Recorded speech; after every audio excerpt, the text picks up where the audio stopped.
Bu kanalın en önemli videosunu izliyorsun. Bu videoda öğrendiklerin olası bir Orta Doğu senaryosunda, yani bir diktatörün parmağını şıklatarak başlattığı bir savaşta veyahut bir ekonomik buhranda, bankadaki hesaplarına el konulduğunda seni hayatta tutacak taktikler içerir. Bugün size bu videoda takas ekonomisinden bahsedeceğim. Takas ekonomisinin 9 büyük en önemli emtiyasından bahsedeceğim. Fırsatın varken, marketlere erişebiliyorken, parana erişebiliyorken bu 9 temel takas ürününü, emtiyasını şimdiden stoklamanı tavsiye ederim. The Zombie Podcast'i dinliyorsun. İstasyon şefiniz Tonguç ben. Bu tarz hazırlık videoları hoşunuza gidiyorsa kanala abone olmayı, videoyu beğenmeyi ve aklınıza takılan soruları yorumlarda benimle paylaşmayı unutmuyorsunuz. Ve hazırsanız başlayalım.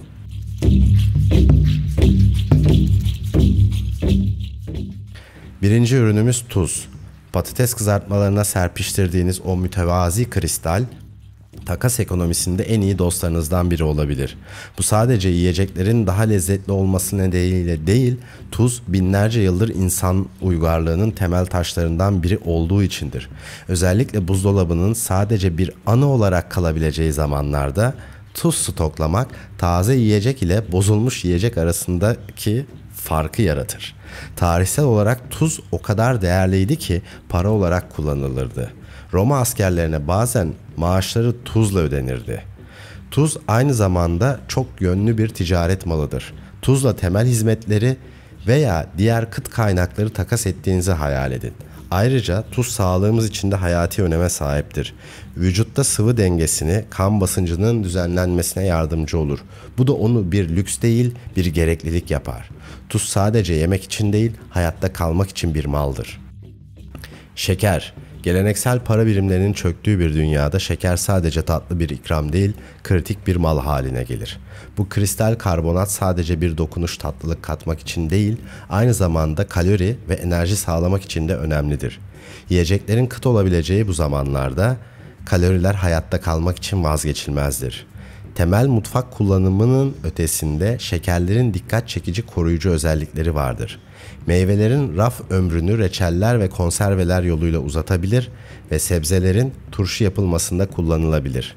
Bu, şekeri uzun süreli bir gıda tedarikini sürdürmede son derece değerli kılar. Ayrıca şeker ilk yardım çantasında da yer bulur. Yaralardan nemi çekmeye yardımcı olarak enfeksiyon riskini azaltabilir. Aynı zamanda zor durumdaki insanlar için hızlı bir enerji kaynağıdır. Takas potansiyelinizi bir şeker stoğuyla şenlendirin. Kadın hijyen ürünleri. Hayatta kalma ve takas dünyasında sadece genel ihtiyaçları değil, aynı zamanda spesifik, sıklıkla göz ardı edilen gereksinimleri de göz önünde bulundurmak önemlidir. Kadın hijyen ürünleri bu kategoride yer alır. Acil durumlar veya normal tedarik zincirlerinin kesintiye uğradığı zamanlarda bu ürünler nadir ve inanılmaz derecede değerli hale gelir. Bu temel ihtiyaçlara erişim olmadan karşılaşılan zorlukları hayal edin. Bu sadece bir rahatlık meselesi değil, aynı zamanda büyük bir nüfus için sağlık ve hijyen meselesidir. Bu ürünler yiyecek ve su kadar temel ihtiyaçlardır. Kıtlık durumları bu hijyen petlerini değerli bir takas nesnesi haline getirir.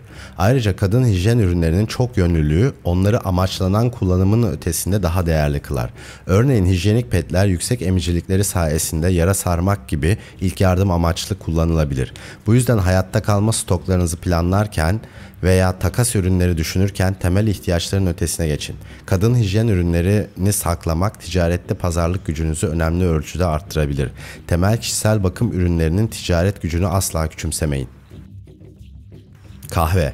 Geleneksel para birimlerinin çöktüğü bir dünyada kahve sadece sabah ritüeli değil, değerli bir mal haline gelir. Parasız bir toplumda soğuk bir sabahı hayal edin. Burada kahve sadece bir içecek değil, bir konfor, bir normallik durumu ve bir lükstür. Aroması bile ruhları canlandırabilir ve sıcaklığı ruhları rahatlatabilir. Kahvenin evrensel cazibesi onu kültürel ve kıtalar arasında takas piyasalarının güçlü bir oyuncusu yapar. Kahve günlük rutinlerde saygıdeğer bir yer tutar. Kıtlık zamanlarında Bu onu altın kadar değerli kılar. Bir çuval kahve çekirdeği yiyeceklerden hizmetlere kadar her şeyi sağlayabilir. Onu saklamak için stratejik bir öğe yapar. Ayrıca kahvenin lüks yönü değerini arttırır. Küçük yaşam zevklerinin kıt olduğu bir durumda sunacak kahveye sahip olmak bir kişinin takas pozisyonunda önemli ölçüde yükselmesini sağlar. Unutmayın, bu takas ekonomisinde duygusal değer genellikle pratik değerleri aşar. Kahve takas işlemlerinde altın bir çekirdek olabilir. Mühimmat.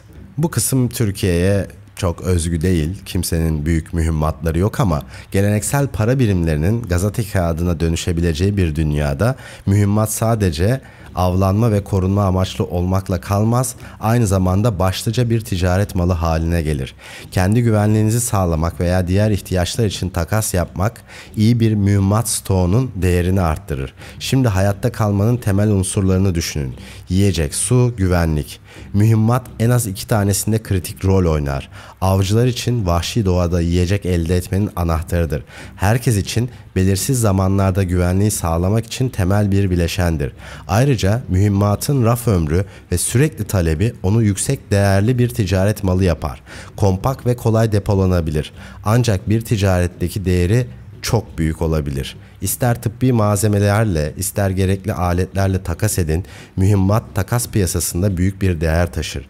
Mühimmat sadece stoklamayın, ticaretini yapın, kıyamet durumlarında. Gıda ve su. Geleneksel para birimlerinin değerini yitirdiği bir dünyada gerçek para birimi hayatta kalmayı sağlayan şeylerdir. Gıda ve su hayatta kalmak için değil, aynı zamanda takas ticareti için de en önemli mallardır.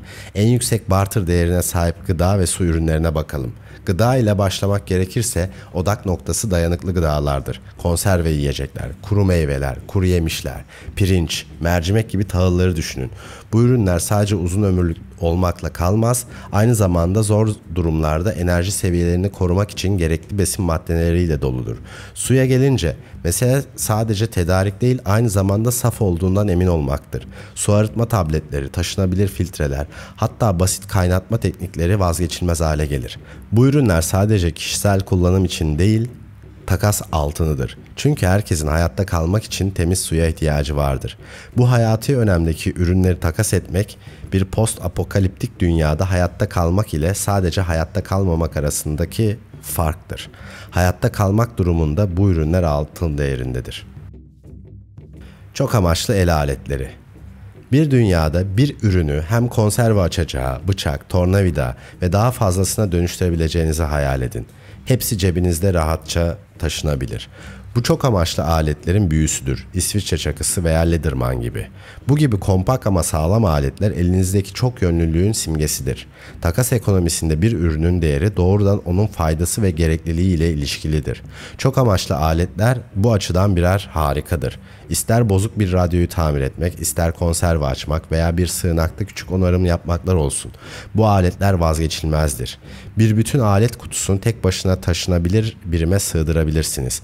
Bu da hayatta kalma senaryolarında yer ve ağırlık tasarrufu sağlar. Ayrıca güvenilirlikleri ve geniş işlev kapasitesi onları ticaret durumunda yüksek talep gören ürünler yapar.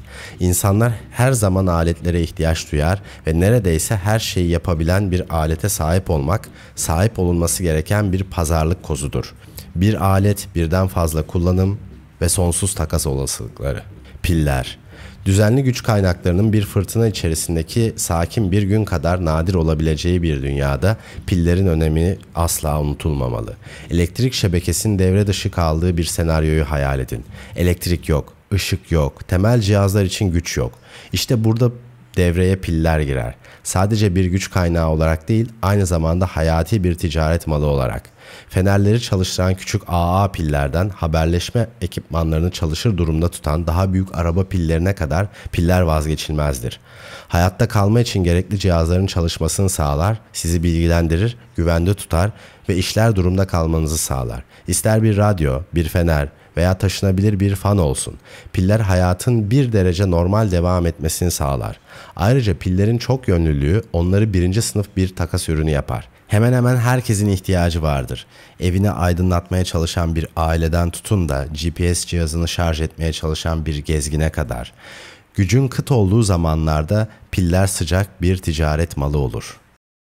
Yakıt. Geleneksel kolaylıkların rafa kalktığı ve yakıtın öneminin arttığı bir dünyada yakıt sadece bir mal değil, bir can simidi haline gelir. Jeneratörleri, araçları çalıştırır ve ısıtma ile yemek pişirme için hayati önem taşır. Onsuz, parasız bir dünyada hayatta kalmak çok daha zor hale gelir. Yakıtın hayati önemi varken aynı zamanda uçucudur. Güvenli bir şekilde depolamak önemlidir. Uygun kapları kullanın. Serin ve iyi havalandırılan alanlarda saklayın. Ve her zaman potansiyel ateş kaynaklarından uzak tutun. Güvenlik her zaman birinci öncelik olmalıdır. Çünkü değerli bir kaynak yanlış kullanıldığında hızlıca bir tehlikeye dönüşebilir. Ticaret açısından yakıt yüksek bir takas değerine sahiptir. Seyahat etmek, yer değiştirmek veya sadece evlerini çalışır durumda tutmak isteyen herkes için gereklidir. Bu da onu takas cephaneliğinizde inanılmaz güçlü bir oyuncu yapar.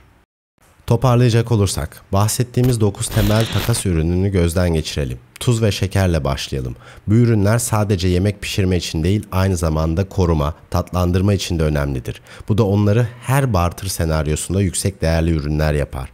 Kadın hijyen ürünleri sıklıkla göz ardı edilen ancak hayati öneme sahip ürünlerdir. Bu yüzden her zaman talep görürler. Kahve zor zamanlarda bir konfor öğesi haline gelir, değeri artar. Mühimmat hem koruma hem de avlanma için kritik bir varlıktır. Güvenlik ve yiyecek kaynaklarını sağlar. Gıda ve su hayatta kalmanın temel taşlarıdır. Önemleri herhangi bir durumda göz ardı edilemez. Çok amaçlı el aletleri, sığınak tamirinden konserve açmaya kadar hayatta kalma şansını önemli ölçüde arttırır. Piller gerekli cihazları çalışır durumda tutar, yakıt ise hayatın devam etmesini sağlar. Her biri takas sisteminde tartışmasız bir değere sahiptir. Bu 9 temel ürünü stoklayın ve nakitin çöp olduğu bir dünyada zirveye çıkın. Geldik son 2 sürpriz ürünümüze. Bu 2 sürpriz ürün birçok insan bahsetmiyor ama benim yabancı kaynaklardan aldığım bilgilere göre bir kıyamet senaryosu, bir afet senaryosu durumunda en değerli takas ürünlerinden olacak. Bunlar da sigarayla alkol. Bunu söylediğim için üzgünüm. Sigara karşıtları veya alkol karşıtları olabilir aranızda.